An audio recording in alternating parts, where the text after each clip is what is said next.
तो आज की इस वीडियो में हम बात करने वाले हैं कि इंडिया में पायलट कैसे बनते हैं। तो इस वीडियो को आखिर तक देखिएगा क्योंकि इसमें हम बहुत ऐसी बातें करने वाले हैं जो कि एक आम बच्चे को पता नहीं होती। उसका ड्रीम तो होता है पायलट बनने का, उसे पता नहीं होती। हम पूरी एक एक बातें यहाँ पास करेंगे, from flying school to pilot बनने तक, कि पायलट पूरा आखिर तक बना कर ही पूरा बताएंगे कि कैसे बनते हैं। चलिए शुरू करते हैं। तो सबसे पहले देखते हैं हम बस डिस्कस क्या करने वाले हैं, डिस्कस क्या क्या करेंगे हम इस लेक्चर में।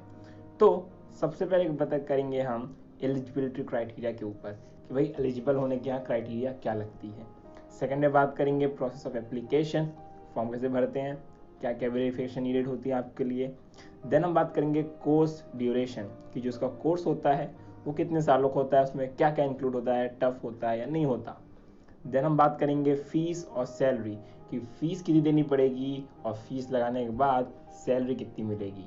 और आखिर में डिस्कस करेंगे कि ये अच्छा है या बुरा। तो चलिए आगे देखते हैं। तो सबसे पहले बात कर लेते हैं एलिजिबिलिटी क्राइटेरिया के ऊपर।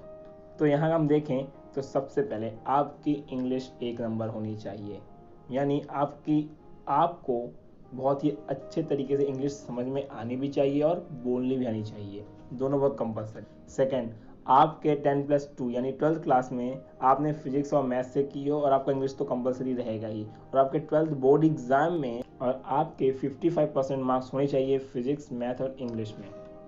अब यहाँ पर बता दूँ आपको, अगर आपने फिजिक्स और मैथ 12th क्लास में नहीं लिया था तो डरने की कोई बात नहीं है। ओपन यूनिवर्सिटीज़ होती हैं, बहुत से ओपन स्कूल होते हैं, वहाँ जाइए, एग्ज़ाम दीजिए, सर्टिफिकेट प्राप्त करिए और आप एलिजिबल हैं। आगे चलते हैं। अब समझते हैं प्रोसेस ऑफ एप्लीकेशन है क्या। तो सबसे पहले आपको करना क्या पड़ेगा, अगर आपको एप्लीकेशन प्रोसेस देना है तो सबसे पहले आपको रिटन एग्जाम देना पड़ेगा किसी फ्लाइंग स्कूल का, और उसका इंटरव्यू होगा, जो भी उसकी होंगी क्राइटेरिया वो आपको फुलफिल करनी पड़ेंगी एक फ्लाइंग स्कूल में एडमिशन करने के लिए। सेकेंड, आपको अपनी मार्कशीट भेजनी पड़ेगी DGCA में फॉर वेरिफिकेशन। देन इसके बाद आपको सबसे इम्पोर्टेंट, आपको मेडिकल अपना कराना पड़ेगा, क्लास 1 और क्लास 2 दोनों का। जो दोनों मेडिकल होते हैं ये काफ़ी इंपॉर्टेंट है किसी भी पायलट के लिए, क्योंकि पायलट में सबसे ज़्यादा जरूरी डिग्री तो है ही और आपको नॉलेज तो चाहिए ही, लेकिन सेकंड मोस्ट इम्पॉर्टेंट ये होता है कि आपको कोई भी मेडिकल डेफिशिएंसी नहीं होनी चाहिए। आपको एकदम पूरा 100% परफेक्ट चाहिए, क्योंकि आपके हाथ में उन दूसरों लोगों की जान है ना, इसलिए आपको एकदम परफेक्ट होना चाहिए। तो आप मेडिकल पहले ही करा लें एग्ज़ाम देने के पहले ही एक बार, कि भाई मैं सही हूँ या नहीं हूँ, क्योंकि आपने एक बार पैसे लगा दिए तो फिर वो मिलते नहीं हैं, क्योंकि बहुत ही हाई फीस होती है पायलट बनने की। तो आपको क्लास 2 और क्लास 1 का मेडिकल तो कराना ही है। देन इसके बाद आपको कराना है पुलिस वेरिफिकेशन अपना। आपको का केस तो होगा नहीं, पर फिर भी पुलिस वेरिफिकेशन जरूरी होता है किसी भी पायलट के लिए। देन एक बार ये सब में आप पास हो गए, आप स्कूल में जाइए, ट्रेनिंग ज्वाइन कर लीजिए। अब आगे मूव करते हैं। तो देख लेते हैं कि हमारे इंडिया में कौन कौन से अच्छे फ्लाइंग स्कूल हैं। तो हमारे पास इंदिरा गांधी राष्ट्रीय उड़ान अकेडमी सबसे बेस्ट फ्लाइंग स्कूल है इंडिया का। देन और भी बहुत सारे आते हैं, हर एक स्टेट में लगभग आपको जो अच्छे से स्टेट्स हैं वहाँ आपको एक फ्लाइंग स्कूल मिल जाएगा। तो अपन यहाँ पास मेनली इंदिरा गांधी राष्ट्रीय उड़ान अकेडमी का ही लेंगे। तो इस इंदिरा गांधी राष्ट्रीय उड़ान अकेडमी का एग्ज़ाम होता है, रिटन एग्जाम होता है, इंटरव्यू होता है। तो इन दोनों के मैंने नीचे सैम्पल पेपर दिए हैं और आप वहाँ से उठा के सैम्पल पेपर देख लें कि कैसा सैम्पल पेपर आता है, तो आपके लिए काफ़ी इजी होगा। तो वो करना क्या, नीचे लिंक में जाकर इसके सैम्पल पेपर डाउनलोड कर लेने हैं, लेकिन पूरा वीडियो पहले देख लो फिर बाद में जाना करने के लिए। तो आपको ये काम करना है, तो इसमें आपको काफ़ी हेल्प मिल ही जाएगी। अब आगे बात करते हैं। चलिए अब बात करते हैं कोर्स की। तो कोर्स में हमने यहाँ पास मेरी 3 पार्ट में बांटा है, एग्ज़ाम, डिफ़िकल्टी लेवल और अप्रॉक्सीमेट नंबर ऑफ अटैम्प्ट। तो इस पे हम बात करेंगे कि कौन से एग्ज़ाम में कितना डिफ़िकल्टी लेवल होता है, कितने अटैम्प्ट देने में निकालना पड़ता है एग्ज़ाम। तो अब देखिए हम, तो पहला होता है टेक्निकल स्पेसिफिक, जो कि सबसे ईजी होता है और उसमें 1 अटैम्प्ट में बच्चे निकाल लेते हैं उसे। देन होता है एयर रेगुलेशन, मीडियम लेवल का है। एविएशन मेट्रोलॉजी मीडियम, ये दोनों मीडियम के और दोनों में सेम टाइम लगता है 1 से 3 अटैम्प्ट के अंदर। देन आते हैं टेक्निकल जनरल, ये हार्ड होता है, और एयर नेविगेशन भी हार्ड होता है बहुत लोग के लिए, मैंने सुना भी इसका में हार्ड होते हैं, जो 3 से 5 अटैम्प्ट में निकल जाते हैं लोगों के। और सबसे टफ होता है RTR का एग्ज़ाम, जिसका आपने सुना भी होगा कि बहुत ही टफ होता है और बहुत ही टाइम पर निकालने में से। कुछ लोग इसे एक बार में निकाल लेते हैं, कुछ लोग इसे बहुत देर में निकाल पाते हैं, बहुत ही टफ एग्जाम होता है। तो ये पूरा यहाँ पर हमको बता दिया। तो पूरा जो कोर्स होता है आपको 15 से 18 मंथ के अंदर में आपका कंप्लीट हो जाएगा अगर आप जनरल एक अच्छे तरीके से करते हैं। तो चलिए अब बात करते हैं फीस की। तो जो इसकी फीस होती है वो काफ़ी हैवी होती है।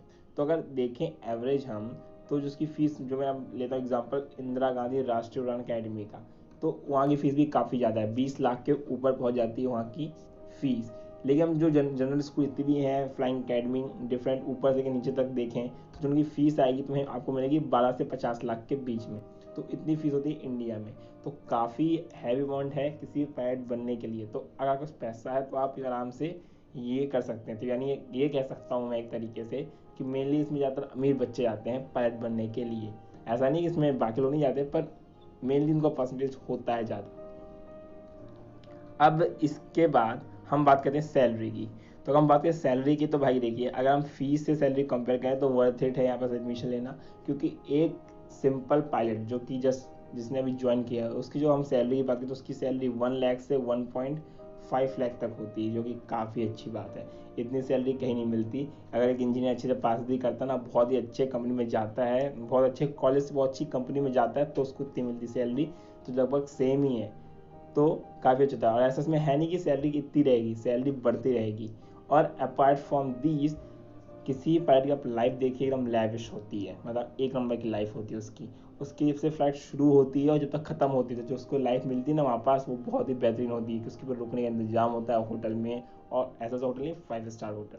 तो काफ़ी उनकी अच्छी लाइफ होती है, लैविश टाइप की लाइफ जीते हैं पायलट।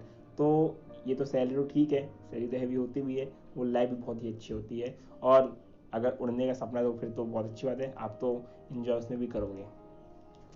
अब बात करते हैं कि ये कितना सही है। तो देखिए, अगर आपका सपना बचपन से पायलट बनने का और आपको हवाई उड़ने का बहुत ही शौक है, भयंकर वाला शौक है, तो आप यहाँ जाइए, शौक से जाइए।